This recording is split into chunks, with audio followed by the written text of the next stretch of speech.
잠깐의 여유와 집중, 그리고 맛과 향을 느낄 수 있는 커피의 세계.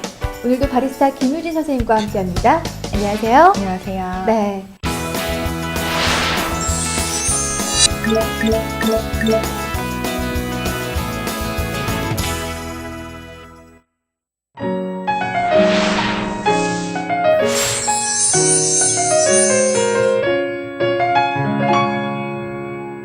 지난 시간에 이어서 오늘도 좀 기대가 되는데요. 오늘 어떤 수업 준비하셨나요? 오늘은 멜리타 드리퍼와 모카포트를 이용해서 탄자니아 킬리만자로 커피를 추출해 보도록 하겠습니다. 커피의 세계는 정말 기구도 다양하고 이 기구에 따라서 맛과 향도 상당히 많이 차이가 나는 것 같은데요. 네. 멜리타 드리퍼에 대해서 좀 자세히 설명해 주시죠. 네. 멜리타는 1908년도에 독일의 멜리타 여사에게서 만들어졌고요. 네.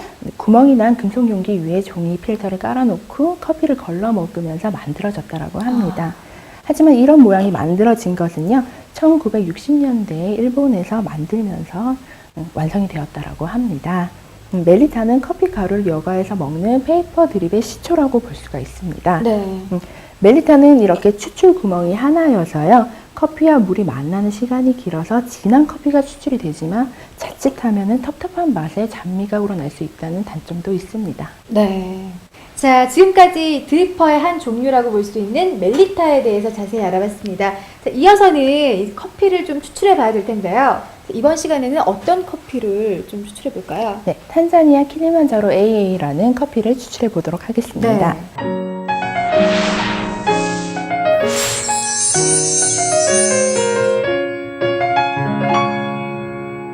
탄자니아, 벌써부터 거리감이 좀 드는데 네. 탄자니아 커피에 대해서도 좀 자세히 설명해 주세요. 네, 탄자니아는 아프리카에 있는 국가인데요. 커피 재배를 시작을 한 것은요, 독일의 지배를 받기 시작하면서부터이고요. 1차 세계대전 이후에 영국의 지배를 받게 되면서 본격적으로 커피 재배를 시작하게 됩니다. 네. 해발 5,895m의 아프리카에서 가장 높은 산 킬리만자로가 있는 모시 지방을 중심으로 커피를 재배를 하고 있고요. 국토 대부분이 1,000m 이상으로 커피를 재배하기 아주 적합한 지형을 가지고 있습니다. 네. 자, 유럽에서는요, 커피의 신사라고도 불리고요, 영국 왕실의 납품이 된다라고 해서 영국 왕실의 커피라고도 불립니다. 그리고 바나나와 함께 기와 그늘을 제공하는 그늘 경작법으로 유명하고요. 아라비카 로부스타를 함께 키우는데 아라비카의 비중이 훨씬 높습니다. 그리고요. 그리고 생산량의 95%가요, 소작농에 의해서 재배가 되고 있습니다. 커피의 등급을 표시하는 그 등급 분류 방법이 상당히 좀 차이가 나는 것 같은데요. 네. 어떤 것은 슈프리모라고 하고 어떤 것은 AA라는 그런 등급을 표시하더라고요. 네. 어떤 차이가 있나요? 나라마다 등급에 따라 붙이는 명칭이 다르다고 보시면 될 것 같습니다. 콜롬비아는 스페인어로 명칭을 붙였고요. 네. 탄자니아는 케냐에서 사용하는 방식을 따라했다고 보시면 될 것 같습니다. 그렇군요.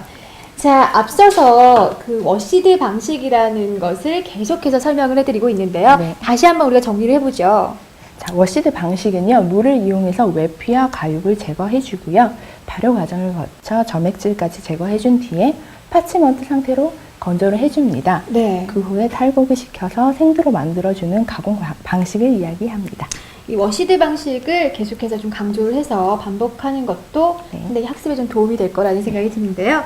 어떤 향이 나고 어떤 맛이 나는지 좀 설명해 주세요. 이 킬리만자로 커피는요, 와인과 같은 향을 가졌다라고 표현을 하고요. 네. 쌉싸름한 맛이 조화를 이룹니다.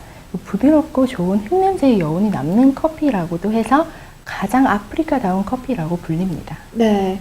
자, 이 킬리만자로 커피 같은 경우에는 어떻게 배전을 해서 강도를 조절해야 되는지 좀 궁금하고요. 네. 물의 양은 어느 정도로 좀 유지하는 것이 좋은지 말씀해 주세요. 탄자니아 킬리만자로는요, 강배전으로 배전을 했고요. 물의 온도는 80도 초반으로 내려주겠습니다. 그리고 내리는 원액의 밀리리터 수는 120ml를 추출해 주겠습니다. 네. 자, 그러면 이어서 커피를 한번 내려볼까요? 네.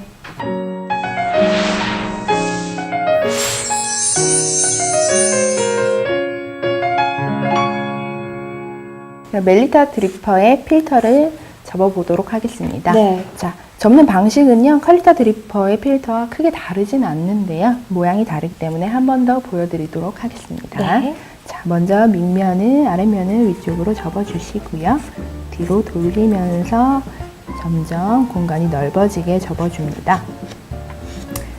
그 다음에 위쪽 모서리 부분에 삼각형을 만들어주고요. 네. 부족한 부분을 살짝 둥글게 만들어줍니다. 반대편도 똑같이 삼각형의 공간을 만들어주고요. 모서리 부분을 둥글게 만들어줍니다. 네. 칼리타와 별 차이가 없어 보이는데요. 네, 접는 방식은 똑같고요. 모양만 조금 다르다고, 크기와 모양만 조금 다르다고 보시면 될 것 같습니다. 네. 분쇄된 원두를 드리퍼에 넣어주시고요. 네. 수평을 잡아줍니다. 자, 그리고 끓인 물을, 뜨거운 온도의 물을 서버에 넣어주시고요. 네. 예, 어느 정도의 온도인가요? 탄자니아는 강배전이기 때문에요. 80도 초반대로 내려줄 겁니다. 보통 볶은 강도에 따라서 물의 온도가 좀 달라지는 것 같은데요. 네. 어떤 차이가 있는지 좀 설명해 주세요. 약배전은 80도 후반대, 그리고 중배전은 80도 중반, 강배전은 80도 초반으로 내려준다라고 보시면 될 것 같은데요. 네. 그 이유는 강하게 볶을수록 쓴맛이 강하기 때문에 쓴맛이 강한 커피를 너무 높은 온도에서 추출을 해줘 버리면 다른 다양한 맛의 쓴맛이 가려버립니다. 네. 그래서 부드럽게 다양한 맛을 추출하기 때문에 많이 볶을수록 온도를 낮춰준다라고 보시면 될 것 같습니다. 어느 정도 그 적정 온도가 바로 다양한 풍미를 즐길 수 있도록 하는 온도라고 볼 수 있겠네요. 네, 맞습니다. 네, 알겠습니다. 그러면 80도 초반으로 만들어주기 위해서 서버로 한번 왔다 갔다 하겠습니다. 네. 포트에서 서버로 한번 왔다 갔다 하면은요, 물의 온도가 한 4, 5도 정도 떨어진다고 보시면 될 것 같습니다.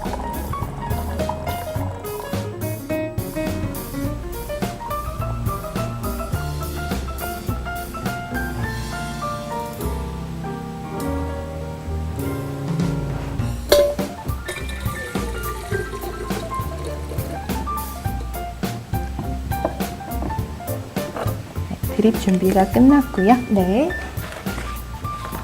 드립을 하도록 하겠습니다. 먼저 뜬 드리기는 칼리타와 크게 다르지 않다고 보시면 될 것 같습니다. 네. 중앙에서 물을 주면서 점점 바깥쪽으로 가주고요. 빠르게 원두가 젖을 정도의 물만 넣어줍니다.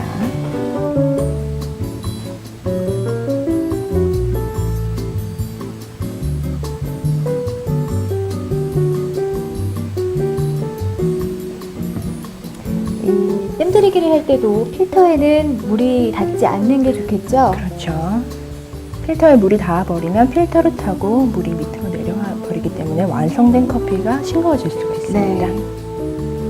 자, 예쁘게 부풀고 있고요.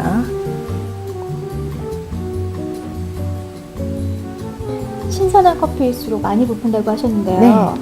만약에 커피가 부풀지 않았다 그러면은 뭐 신선도 말고는 다른 차이가 없나요?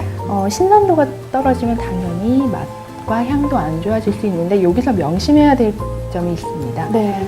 강배전은요, 많이 볶았기 때문에 기공이 넓어요. 그래서 가스가 빨리 빠져버립니다. 네. 그래서 3, 4일만 지나도 좀 덜 부푸는 경향이 있는데 볶은 지 얼마 됐는지 모르고 부풀지 않는다라고 해서 무조건 오래됐다라고만 판단하기는 조금 애매한 감도 있다고 네. 봅니다. 그럼 볶은 강도에 따라서 우리 일반적으로 집에서 네. 어느 정도 보관하는 게 좋은가요? 기간은?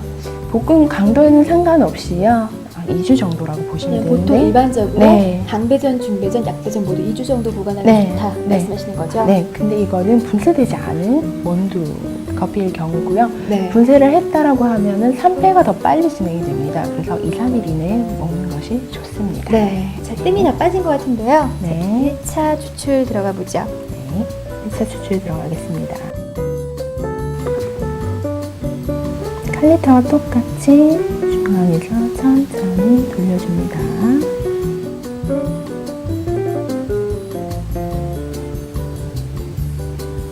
계속 강조해도 지나치지 않은 게 네. 바로 이 커피에 지금 물이 닿는 속도가 네. 빠르고 그리고 느리고의 차이에 따라서 커피의 맛이 싱거울 수도 있고 깊을 수도 있다는 것을 강조해 주셨어요. 네, 그렇죠? 맞습니다. 1차 추출 끝났습니다. 5초 정도 있다가 바로 2차 추출 들어가겠습니다.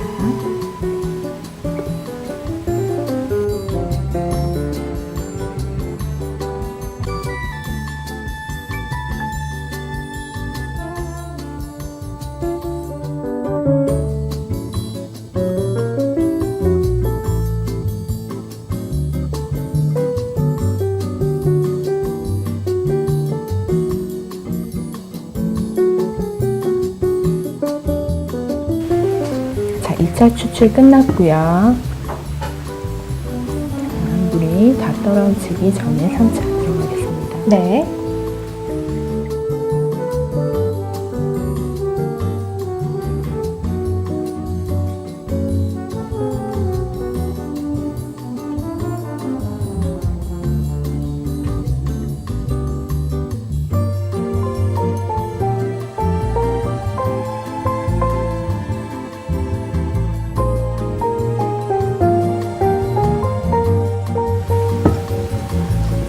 네, 물이 떨어지는 걸 기다려 보고요.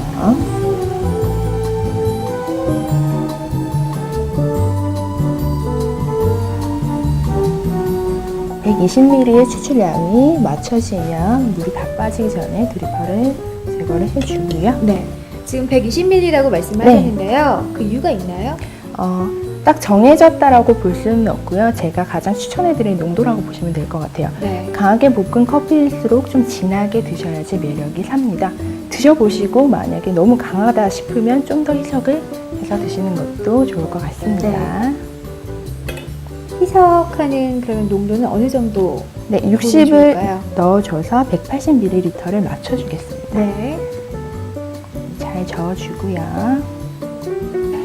추출이 다 되었으니까 주인 씨가 한번 맛보시죠. 네.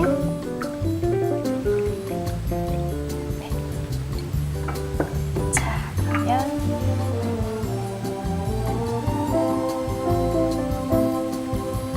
이건 상당히 쓴데요? 그렇죠. 네. 이 쓴맛이 굉장히 전체적으로 다 이렇게 배어 나오는 것 같아요. 맞습니다. 약하게 볶은 커피보다는 강하게 볶은 커피. 킬리만자로는 강하게 볶았죠. 그래서 네. 입에 남는 여운이 깊은 커피라고 볼 수가 있습니다. 하지만 커피의 신사라고 불린다고 아까 말씀을 드렸잖아요. 네.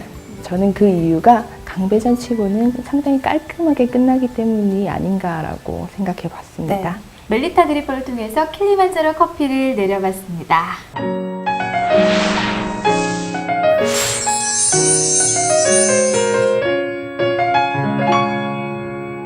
자, 앞에 또 새로운 기구가 있는데요. 네. 이 기구에 대해서도 좀 설명을 해주세요. 자, 이 모카포트는요, 1933년에 이탈리아의 알폰소 비알레티라는 사람이 발명을 했고요. 네. 그 발명가의 이름을 깐 비알레티 회사가 가장 유명합니다.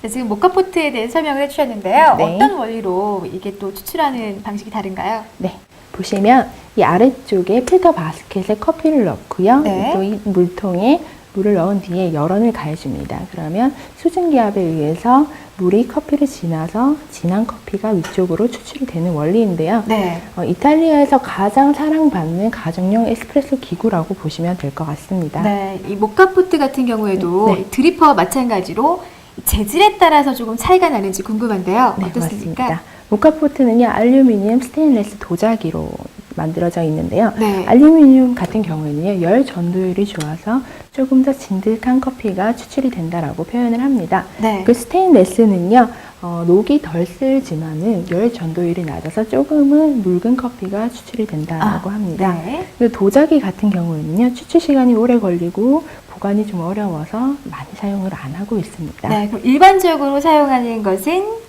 알루미늄이 가장 많이 쓰이고 있습니다. 네, 보편적으로 알루미늄이 많이 사용이 되는군요. 네. 모카포트 재질에 대해서 설명을 해주셨는데요. 네. 우리 구입하시는 분들이 다른 뭐 특별한 고려사항이 있다면 어떤 것들이 있을까요? 모카포트를 구입하기 전에 가장 고려해야 될 점은 용량이라고 보시면 됩니다. 네. 용량에 따라서 모카포트는 크기가 다르다고 보시면 되는데요. 3인용짜리를 사서 1인분을 내리면 굉장히 싱겁고 맛없는 커피가 추출이 됩니다. 네. 그래서 평소에 1인분을 즐겨 내려 먹는지 2인분을 즐겨 내려 먹는지를 고려하셔서 구매를 하시는 게 가장 중요할 것 같고요. 네. 그리고 구매를 하셨다면 모카포트는 세척 후에 바로 물기를 제거를 해주셔야 되는 게 중요합니다. 그 이유가 있나요? 그렇지 않을 경우에는 녹이 쓸 수가 있습니다. 네. 모카포트에 대해서 배워보고 있는데요. 이 종류가 하나하나 굉장히 다양하게 있는 것 같아요. 그러면은 먼저 첫 번째 모카포트부터 그 사용할 수 있는 그 방법 네. 그런 것들에 대해서 좀 설명을 해주시죠. 네, 먼저 가장 기본적인 모카포트에 대해서 설명을 드리자면 네. 이거는 이 아무것도 달려있지가 않습니다. 오로지 밑에서 올라오는 증기압을 이용을 해서 커피가 추출이 되는 거고요. 네. 하지만 옆에 보시면 모양은 똑같지만 위쪽을 보시면요. 내부 모양이 좀 다르네요. 그렇죠. 위쪽 이 브리카라고 하는 이 왼쪽 제품은요. 네. 위에 추가 달려 있어요. 그래서 커피가 추출될 때 기압이 좀 더 높아져서 조금 더 진득한 커피가 추출이 됩니다. 진득하다고 말씀하시면 조금 더 진하고 네. 좀 강한 그런 커피가 추출이 된다는 말씀이시죠? 맞습니다. 그럼 이 왼쪽에 이거는 또 어떻게 사용하는 건가요? 네, 얘는 사용하는 방식은요. 일반 모카포트랑 똑같고요. 추출되는 모습을 볼 수 있게 유리로 만들어졌습니다. 우리가 직접 볼 수 있게요. 네, 모카 크리스탈이라고 부릅니다. 네. 저는 네, 이게 제일 귀엽고 깜찍한 것 같아요. 네. 이거는 모카 미니라고 보시면 될 것 네. 같은데요. 자, 추출을 하고 나서요. 바로 위에 잔을 올려놓고 커피를 바로 받을 수 있는 방식입니다. 미니 에스프레소 기구라고 볼 수 있네요. 얘들도 미니인데 그것보다 네. 더 미니라고 보면 될 것 같습니다. 네. 그리고 옆에 보이시는 거는요. 카푸치노를 만들 수 있는 누카라는 제품인데요. 아래쪽에는 물과 커피를 넣고 위쪽에는 우유를 넣어서요. 커피가 추출되면 위에서 데워진 커피와 자연스럽게 만나서 카푸치노가 만들어지는 원리를 가지고 있습니다. 네. 자, 그러면 우리 이 모카포트를 이용해서 네. 에스프레소를 추출하는 걸 좀 해봤으면 좋겠어요. 네.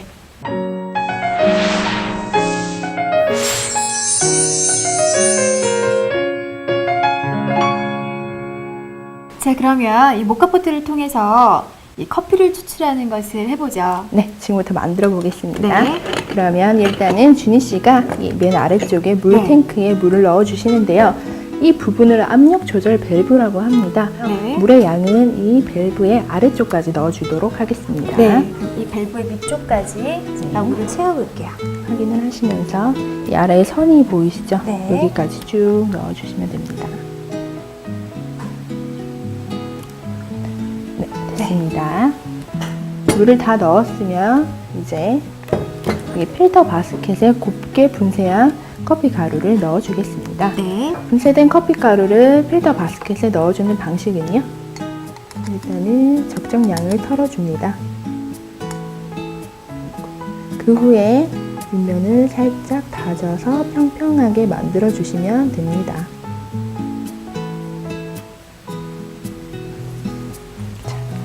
그러면 이 필터 바스켓을 네. 물탱크에 해주시고요. 여기서 가장 중요한 것은 이 윗부분을 꽉 잠가 주셔야 된다는 겁니다. 꽉 네. 잠겨지지 않을 경우에는 물이 이쪽으로 새서 위험합니다. 네. 그리고 맛도 제대로 추출이 안 되니까 항상 꽉 조여 주셔야 됩니다. 네.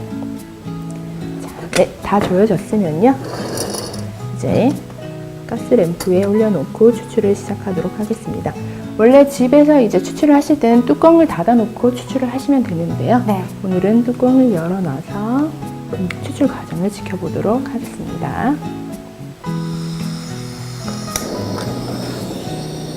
네, 중불을 가해줍니다.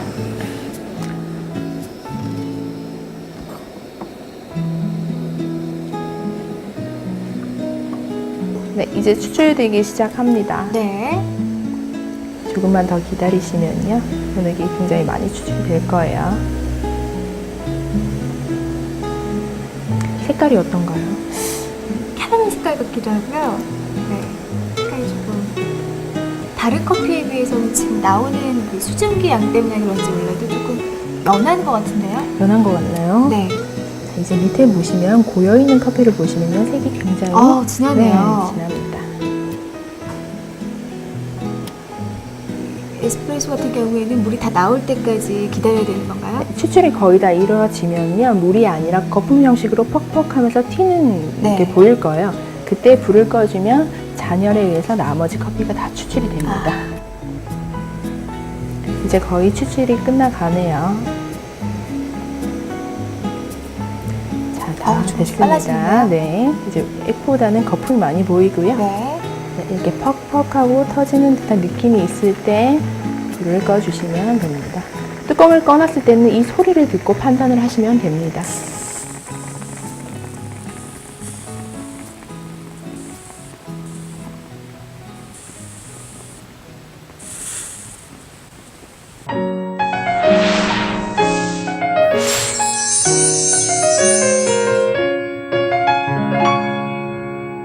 자, 이번에는 미니 모카포트를 이용해서 커피를 추출해 보겠습니다. 네. 자, 준희 씨께서 물을 넣어 주시고요.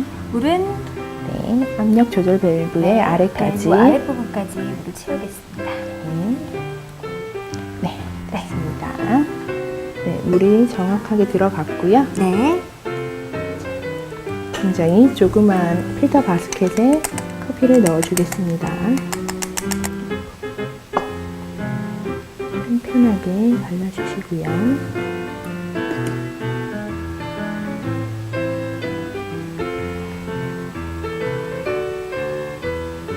편편하게 만들어졌습니다. 네, 필터 바스켓에 올려주시고요. 네. 이번에는 제가 준식께서 해볼까요?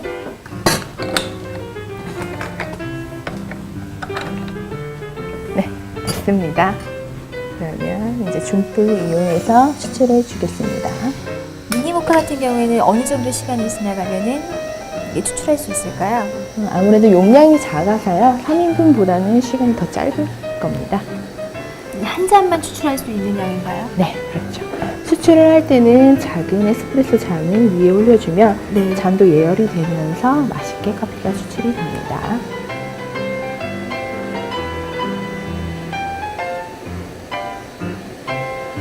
추출되기 시작하고 있습니다.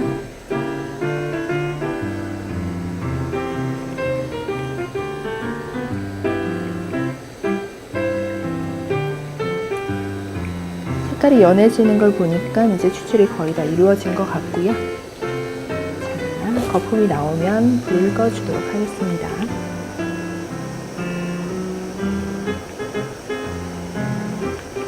자, 이제 꺼주도록 하겠습니다.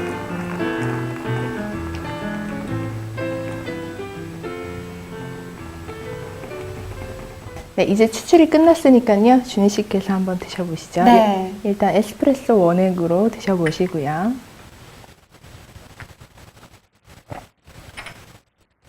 에스프레소네요. 그렇죠. 일반 머신을 이용한 것보다는 조금 더 연할 텐데요. 우리가 네.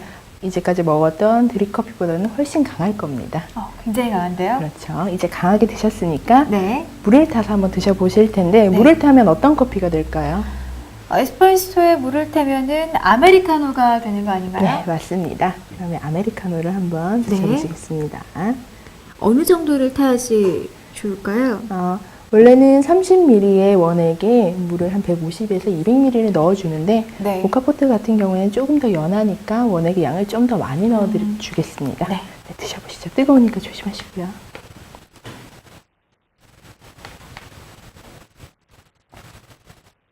어떤가요? 좀 연해지긴 했는데 네. 그래도 일반 그 아메리카보다는 조금 깊은 맛이 나네요. 그런가요? 물을 조금 더 섞으면 부드러운 아메리카노가 될 것 같아요. 네, 맞습니다. 자, 그러면 이번에는 카푸치노를 만들어서 먹겠습니다. 네. 자, 원액을 미리 잔에 넣어 두고요. 카푸치노는 원액을 어느 정도로 부어야 되나요? 30ml 정도의 우유를 한 150ml 정도 넣어준다고 보시면 될 것 같습니다. 네. 하지만 거품량이 많은 게 카푸치노의 특징이라고 보시면 될 것 같습니다.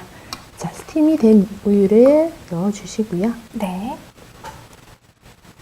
이 우유 위에 거품을 올려주시면 카푸치노가 맛있을 것 같은데요. 네, 만들어지는 겁니다. 자, 카푸치노가 완성이 되었고요. 한번 드셔보세요. 네. 제가 좋아하는 카푸치노인데 맛은 어떤지. 부드러워요. 네. 자, 가정용 에스프레소 기구로도요, 다양하게 응용해서 다양하게 즐기실 수 있습니다. 네, 이제 에스프레소에 물을 좀 부으면 아메리카노가 되고 네. 우유를 부어서 거품까지 올려놓으면 카푸치노가 되는 거잖아요. 네. 가정에 정말 미니 홈바가 있다고 해도 과언이 아닐 것 같아요. 맞습니다. 네. 자, 오늘은 멜리타 드리퍼에 대해서 알아봤고요. 그리고 탄자니아 원두에 대해서도 자세히 알아봤습니다. 그리고 마지막으로 모카 포트까지 알아봤습니다. 자, 오늘 바리스타 김유진 선생님과 함께 커피에 대한 세계 다시 한번 배워봤습니다. 고맙습니다. 네, 감사합니다. 네, 전요 다음 이 시간에 바리스타 강좌를 통해서 다시 찾아오도록 하겠습니다. 네, 시청해주셔서 고맙습니다.